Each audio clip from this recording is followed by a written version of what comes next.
Hey everyone, this is Purti, and today I want to talk about IOU, or commonly known as debt. I'm sure a lot of you would have an idea about what debt is, and traditionally would think of debt as a loan. However, I wanted to briefly throw some light on the mechanics of its origination and offer a different perspective on it. In my previous video, I talked about how in the early ages the barter system was prevalent, that is, goods were exchanged for goods. This system failed primarily because it could not establish a common notion of value. So, for example, a hammer would be of no value to a farmer but was critical to a carpenter. So, the carpenter would then have a hard time getting food if he couldn't sell the hammer. Moving into the Middle Ages, we invented the coin-based system. Earlier, traders often exchanged their goods for these gold and silver coins, which often proved cumbersome, dangerous, and led to delays. Imagine a trader carrying silk from Asia to Europe and he got gold coins in return for his sale. Now, on his way back, he would expose himself to robbery, and if that was not the case, he would be lugging large amounts of gold and silver, which proved quite cumbersome. To address this, an ingenious system was invented. Enter the IOU, which basically stands for I owe you something, or paper currency. Earlier kings and monarchs used to store large quantities of metal in their palaces, and they issued a paper in exchange stating that the person who held that piece of paper could exchange it for equivalent amounts of gold as stated on the paper. As this paper was backed by the ruling monarch, people accepted it to actually hold value, as it could be exchanged for gold coins at the king's court whenever they wished to cash it. But the people in the king's court were really smart. They soon realized that people often preferred passing around paper without handing it over to the bank to cash it for gold. This allowed the king's court to produce more IOUs than the gold they actually possessed. This was called fractional reserve banking. This was done as it was very unlikely that all the citizens in the kingdom would exchange their paper for equivalent amounts of gold coins at the same time. This was a system based on trust. In the modern context, the King's Court is synonymous with the central banks, which is the Federal Reserve in the US or the Reserve Bank in India, and the IOU is this bill.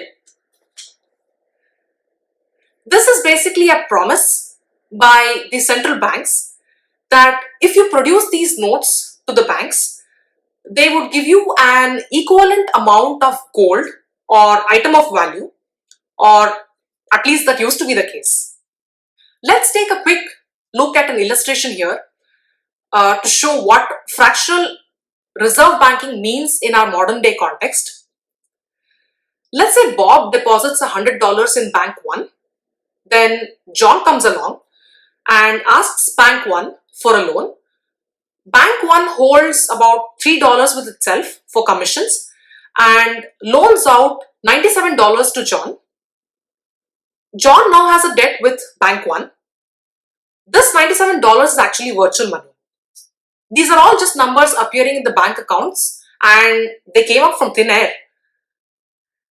Let's say John now purchases some flowers from Doe and he pays him $97. Doe deposits $97 in Bank 2.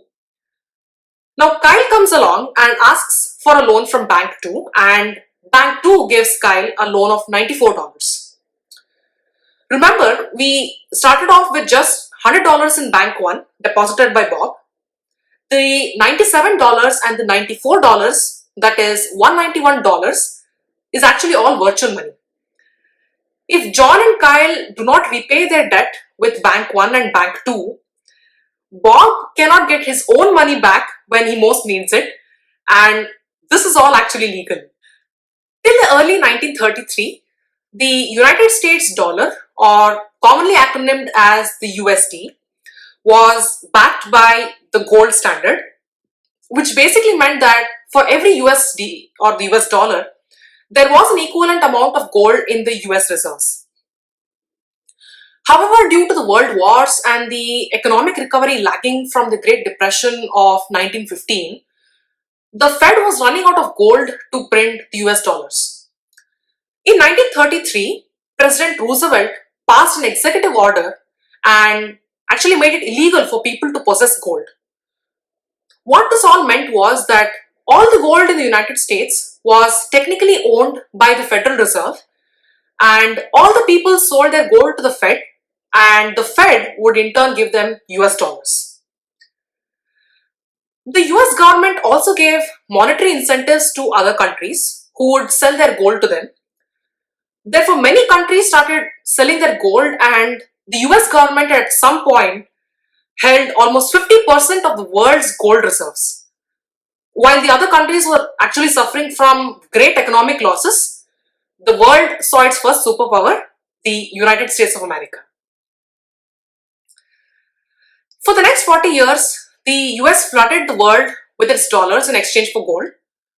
But the world wars had damaged the world's economy so much that the other countries started to print money just like the US.